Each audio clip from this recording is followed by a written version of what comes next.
Hey guys, welcome back to The Binger. Have you ever run up to someone in the street, waving like a complete maniac, only to find out it's not them at the last second?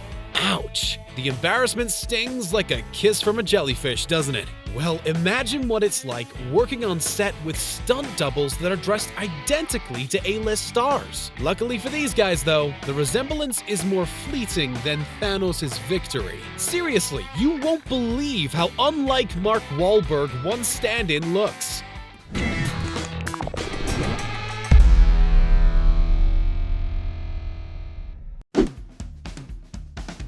All our heroes have seen some serious action in their time, but Captain America does more than your average Avenger. He can be seen leaping off buildings, tumbling across rooftops, and battling any enemy that needs a good whooping. Cap is the best of the best, but while Chris Evans gives everything the good old college try, he can't do it all. It would just be too dangerous and costly if anything ever happened to him. That's where Daniel Hargrave comes in. This dude is an absolute pro and was used as Evans' stunt double for several Avengers movies, including Endgame. There are similarities between the two performers. They're both dashing and all that, but when you really look at them, they don't even look like cousins, let alone twins. For a start, Hargrave has naturally dark brown hair, which gives him a different look altogether.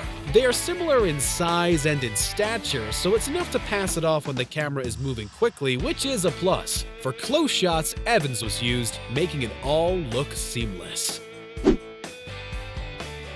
When The Flash hit screens in 2014, fans were ready and willing. Barry Allen is one of the most popular comic book icons there is, so of course viewers wanted to see it all play out on screen. The show didn't disappoint either. Actor Grant Gustin plays the part so wonderfully in all his red-suited glory. Of course, behind every great superhero, there's a great stuntman.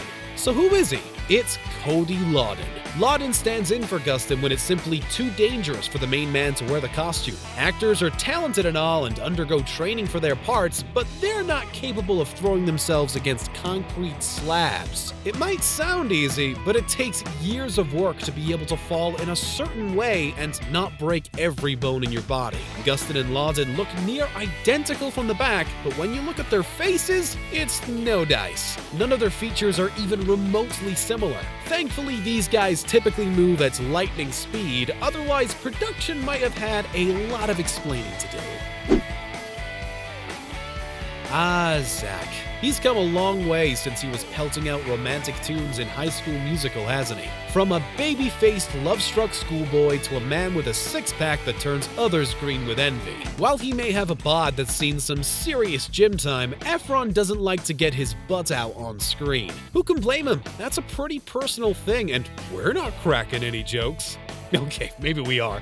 Jordan Scott has performed as Efron's body double for Dirty Grandpa, Mike and Dave Need Wedding Dates, and Bad Neighbors 2. Clearly he does a good job, or he wouldn't be invited back. However, it's a good job that Scott only has to lend his derriere and the rest of his body to the situation. If they ever needed a stand-in for Efron's actual face, they'd need to look elsewhere. His features are miles away from the Baywatch stars. The two couldn't look more unalike if one was from another planet. Let's hope Efron has that sweet mug of his insured, as he's simply irreplaceable.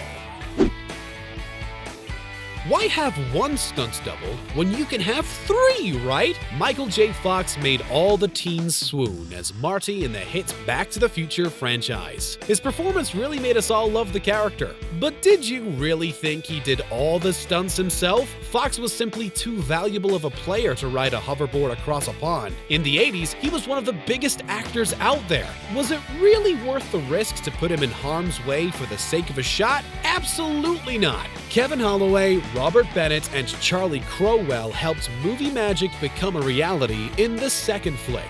Fox is relatively short, at around 5 feet and 4 inches. That's obviously the only thing casting directors looked at when hiring these guys, as they're all ridiculously different. Production didn't even try to make the stand-ins look like the star. In fact, they all look like they were just plucked from the street and given a hat and a jacket to wear. Maybe they were? Who knows? Anything goes in Hollywood, right? Remember that time when Mark Wahlberg was known as Marky Mark?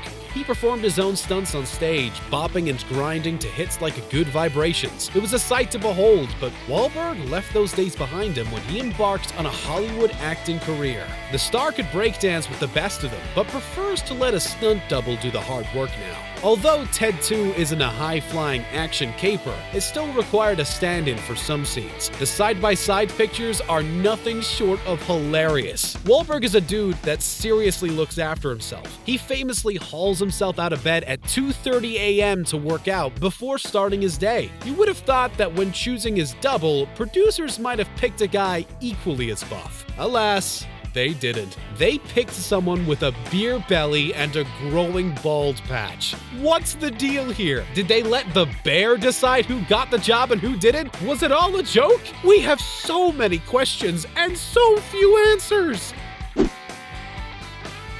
Chandler Riggs started playing Carl Grimes in The Walking Dead when he was just 10 years old.